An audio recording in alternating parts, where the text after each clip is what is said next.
Para comprender mejor en qué consiste el proceso de discretización y cómo lo lleva a cabo el método de los elementos finitos, vamos a analizar uno de los problemas estructurales más sencillos, el de una columna sometida a su propio peso y a una carga concentrada F que comprime su cabeza. Supondremos que el módulo elástico longitudinal del material es E y que la sección transversal tiene un área A. Si se asume la simplificación de que las secciones de la columna se desplazan verticalmente permaneciendo siempre planas, lo que salvo en las proximidades de la carga concentrada es esencialmente cierto, el problema queda definido por esta ecuación diferencial ordinaria, cuya solución es la que se presenta a continuación. En esta ecuación, el producto del módulo Young del material E por el área de la sección transversal de la barra A constituye la rigidez de la barra. El modelo discreto de este mismo problema, dividiendo la columna en 4 elementos, es el que se muestra a la derecha. El planteamiento del equilibrio para el elemento superior, comprendido entre los nudos 1 y 2, conduce a la ecuación matricial que se encuentra justo debajo. Este sistema de ecuaciones lineales, expresado en forma matricial, depende únicamente de la rigidez de la barra E por A, de la longitud del elemento L1 y de las cargas externas P y F. Para los otros 3 elementos la ecuación sería la misma, salvo porque el término superior del vector de cargas no contendría la fuerza F que actúa únicamente en la cabeza del pilar. Para construir este modelo discreto es necesario concentrar en los nodos todas las propiedades físicas que se encuentran distribuidas de forma continua en el sólido deformable. Esto se puede hacer estableciendo una media ponderada de la ecuación diferencial a lo largo de la columna, utilizando para ello unas funciones de forma asociadas a los nodos. Las funciones de forma phi, cuya misión es proyectar sobre los nodos las propiedades distribuidas dentro del sólido, deben tomar un valor unitario en su nudo y anularse en el resto. Así, la función de forma correspondiente al primer nudo de la discretización mostrada en la figura es la que se resalta en color azul. Esta función vale 1 en el nodo 1, varía linealmente hasta 0 en el nodo 2 y se mantiene en el valor nulo en el resto del dominio del problema, es decir, la longitud de la columna. La correspondiente al nodo 2 es la que se destaca ahora en color naranja.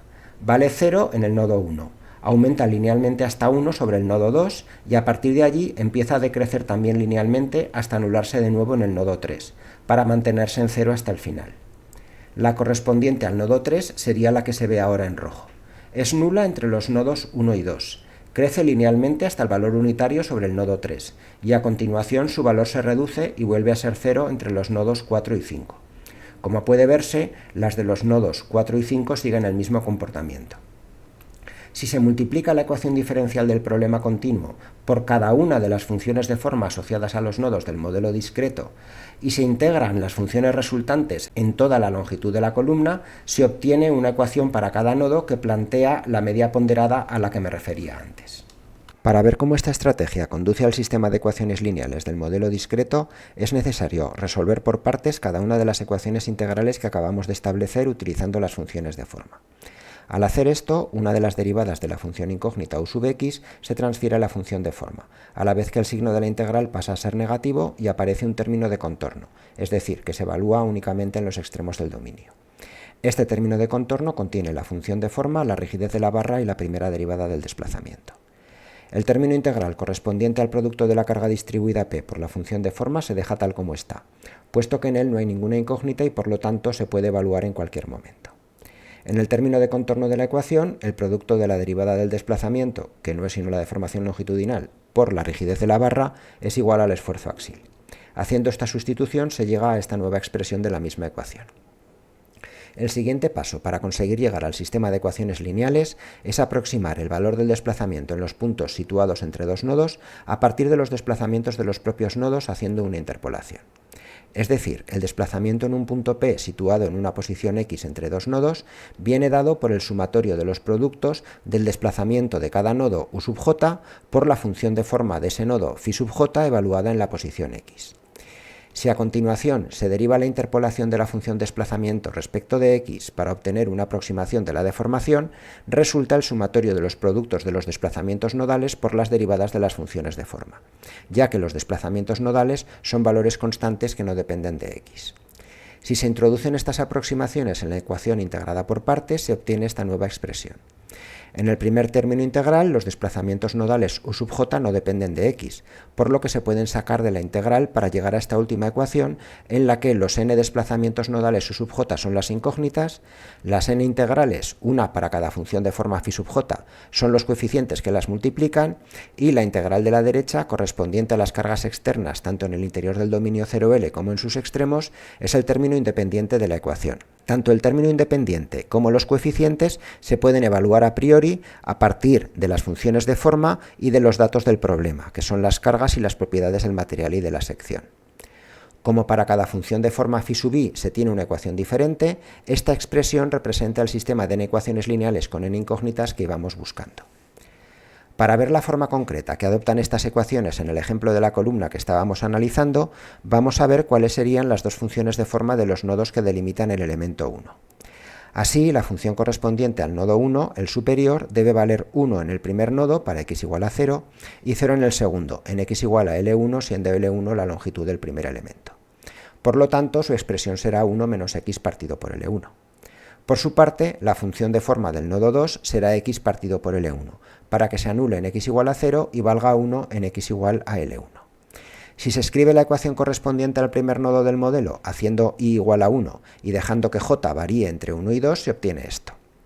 Hay que destacar que, como la función phi sub 1 vale 0 en cualquier punto con x mayor que L1, las integrales se calculan solo dentro del primer elemento, entre 0 y L1, puesto que fuera de él resultarían nulas. Sustituyendo ahora las funciones de forma por las expresiones que habíamos determinado antes, se llega a esta nueva forma de la ecuación, y calculando las integrales se llega a la expresión final de la primera ecuación lineal. Para el segundo nodo, i será igual a 2, con lo que tenemos esta nueva expresión. Si se sustituyen las funciones de forma y se calculan las integrales, se llega finalmente a la segunda ecuación lineal. Por último, las dos ecuaciones pueden escribirse en forma matricial, con lo que se llega a la expresión que ya se había adelantado al plantear el modelo discreto. Estas dos ecuaciones se han obtenido para un elemento general de longitud L1. Si se particularizan para el caso mostrado en la figura, en la que los cuatro elementos tienen la misma longitud, un cuarto del total, la matriz de rigidez y el vector de cargas del primer elemento quedan de esta forma. Una vez obtenidas las dos ecuaciones asociadas al primer elemento, hay que repetir el proceso con los demás. Al hacer esto, se obtiene el sistema global de 5 ecuaciones que se observa en la parte inferior de la diapositiva, cuyas incógnitas son los desplazamientos de los 5 nodos.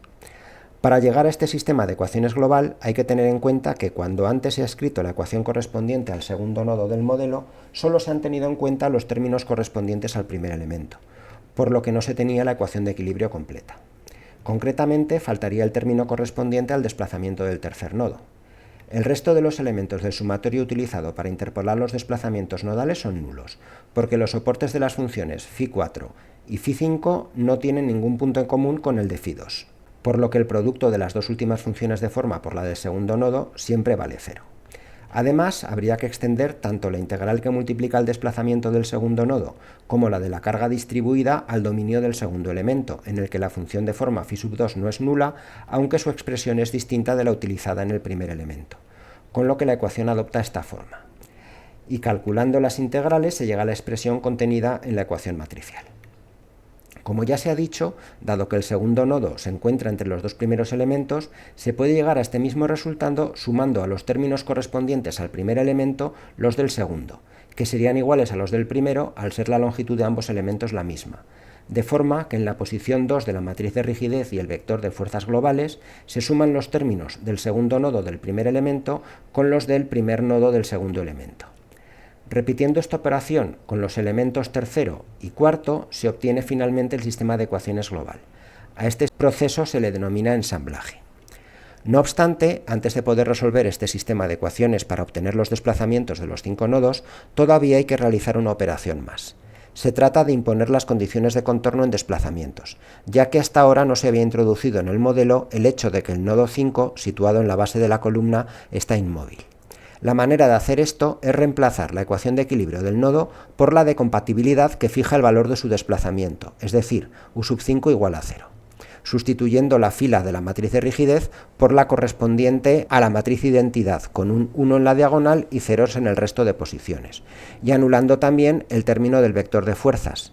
De esta forma, la última ecuación del sistema queda reducida a u sub 5 igual a 0, que era lo que se pretendía. Como el desplazamiento del nodo 5 es 0, se pueden anular también todos los términos de la última columna de la matriz de rigidez, que son los que lo multiplican. Una vez hechas estas modificaciones, ya es posible resolver el sistema de ecuaciones, con lo que se obtienen los desplazamientos de los nodos, que en este caso coinciden exactamente con los valores que da la solución teórica del problema en las coordenadas de cada uno de ellos.